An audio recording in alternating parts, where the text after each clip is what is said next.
Come on, hello. Today we're going to focus on, I've got a rule here ready to go, but we're going to focus on a lot of great videos that are out there talking about inflammation. So we're going to focus on inflammation, but we're going to go a step further, a step deeper as well, and go into what actually causes the inflammation. You hear inflammation, everything, it's always the same thing. It's just like a lot of things in medicine, but they don't go after the cause. Well, as a student of one of the people that I consider one of the best in the world in mycology, Doug Kaufman, he talks about this in great length and great detail in his books, the Fungus Link books, and on his site, the Know the Cause site. But I'm going to give you a little rundown right now at things that just don't get addressed. And I can tell you now, with about 20 years of experience in working with several hundred people with this, and again, I don't sell anything. I don't sell supplements at this point, and I did most of this for free, online and face-to-face.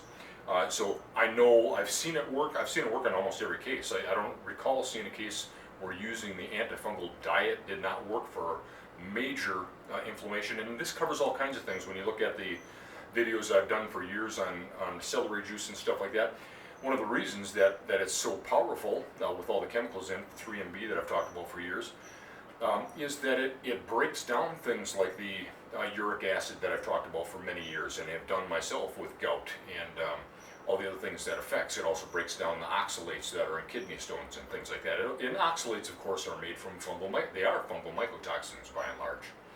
That's how they produce them for chemicals, and that's how your body ends up working encapsulating them in calcium, which is a alkali substance, and tries to encapsulate that acid toxin. And that's where you end up getting by and large, that's where you get your calcium oxalate stones. It's a beautiful function of the body, but when you have fungal things that come from alcohol, they come from all kinds of meats, they come from this, not the purine so much, but they come from fungal mycotoxins, and that's what we'll address here. Most of the time when we talk about inflammation, of course, you're talking about, they generally originate with trauma, toxicities, of course, self-induced or environmental, and malnourishment or just lack of particular minerals, vitamins, enzymes, stuff like that, raw food in general.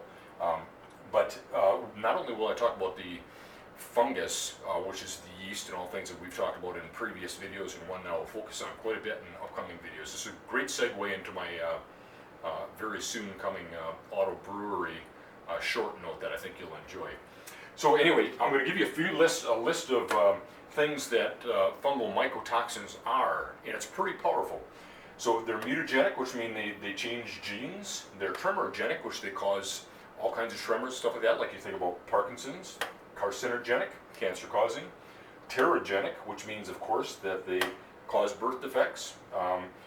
Genotoxic, which means they alter DNA. Neurotoxic, which means you destroy neurons and nerves. And meprohypotoxic, liver and kidney. Hemotoxic, blood. Cardiotoxic, of course, the heart. Lymphotoxic, lymph system. Dermatoxic, which is the skin. And immunotoxic and suppressive. And of course, we've talked about this many times, which is the overuse of antibiotics, and obviously that's an immunosuppressant.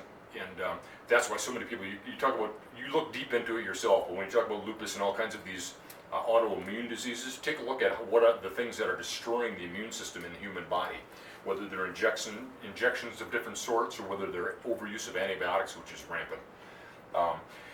And keep in mind that by and large, most antibiotics are antifungals. Now, if you need proof about as far as these being immunosuppressants, keep in mind that they use cyclosporine when people get transplants, and I know, my mother has had one and my aunt has had one, and I know others that have had transplants.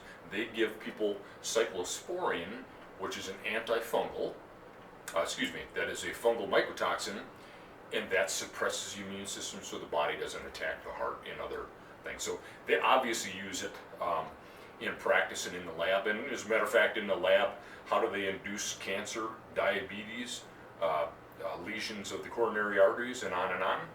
They use fungal mycotoxins. So where do you find these fungal mycotoxins? Well, of course, I've already discussed, alcohol is a fungal mycotoxin. That's the ethanol is produced by the yeast eating up the sugar. That's why when you eat all kinds of sugar and you eat your bread, you eat your processed foods and stuff like that, they gobble that up, and you become obese, you become sick, you become massively inflammatory, um, induced, and just on and on into pain that just none of us really deserve. And when you end up knowing the cause, as Doug always says, there's something that you can actually do about it. And I'll give you a little bit of a link to the diet that you can consider. It's free. So anyway, in one of the things that you see on many of the wonderful videos out there that discuss the inflammation, which they don't go into the fungal detail and the mycotoxins, which I consider myself a semi-expert on. Again, I've been working with this for well over a decade with a couple hundred people, and I've seen just amazing successes. And all these things that they're saying, what eliminates the fungal, what eliminates the inflammatory response or some of the inflammation? Well, you see that you talk about the naturals like apple cider vinegar, vitamin D, vitamin E, vitamin C, everything from fatty acids to DMSO, which we've talked about in my other inflammation videos, iodine, cholesterol, fish oil, selenium, zinc. The key is that all of these items are antifungal, as is cholesterol. So keep in mind that when people oftentimes get put on antibiotics, or they get put on, or they use a lot of foods that have fungal mycotoxins on them, like corn does ubiquitously, or like rice, or like wheat, or these things that are loaded with fungal toxins, including the animal food that the human food gets rejected because it's got too much in it, according to the science. They give it to the animals, and our animals get sick. So that's why giving our animals that kind of food just as well as human food is not always the best.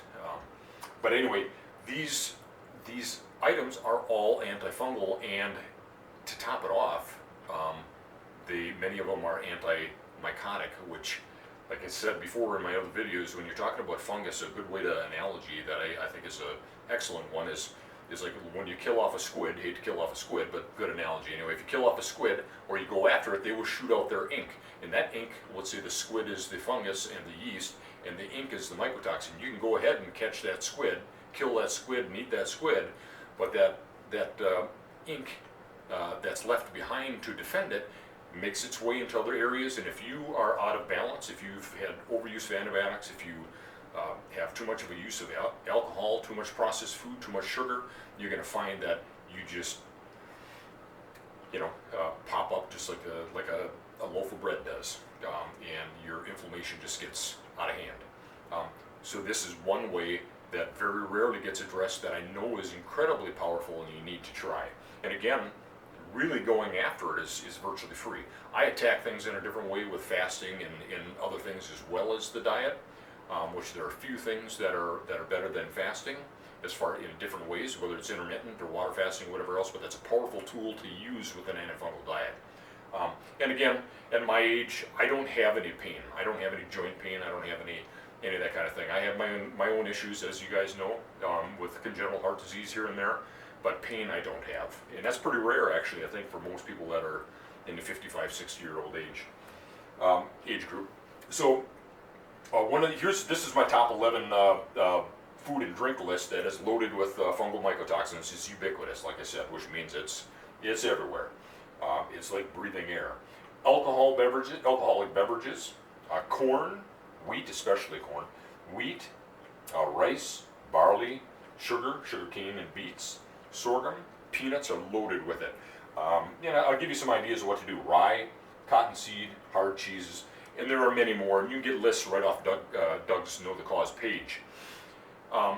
But one of the things that I like to do is, a lot of times, let's say if you're going to have peanut butter, if you got to have your peanut butter, except if you're on the diet, if you're really going to attack it, but if you decide if you're doing pretty well, but you're going to have your peanut butter, well, use it, slather it up with some good manuka honey, or some good coconut oil that has caprylic acid in it, which is very antifungal, and use some good sourdough bread that doesn't have yeast added into it, good whole wheat, or whole multigrain, I should say, and enjoy. There are a lot of things that can be done where you can mix and match things to be able to enjoy some of those things without having to give it all up. Soaking your products like you soak your beans and like you soak your grains and stuff like that. When I soak things, I always soak them in iodine and sodium bicarbonate water. very small amounts, but enough that would be, let's say, 5 drops per liter, which purifies water. That's how much I would put inside the, let's say, a quart of grains or barley that I'm going to leave sit overnight, or buckwheat. And then I'll put probably a quarter teaspoon of baking soda, shake it up, and leave it sit. As far as I'm concerned, I'm good with that. With the phytates and all the other things, we're good to go. So there are a lot of things that can be done to neutralize those things. So hopefully this little note, I'm going to stop there because I want to try to make these a little shorter and a little more poignant and a little to the point. But please consider Doug has been just a wonderful person. He is, like I said, he's the teacher of the teachers. He teaches the MDs and he teaches the scientists, he teaches the PhDs. He teaches the people about mycotoxins and fungus and mycotoxins. And he's also, what he doesn't teach, he's learned from the best of the best from around the world, and he's got terrific books that you may want to consider buying. I certainly would, if he didn't give them to me for free, which was a beautiful thing. So anyway, please consider, next time when you go after inflammation, go after the cause. And you want to know the cause that rarely gets addressed? Think fungus. Thank you. See ya. Salamat.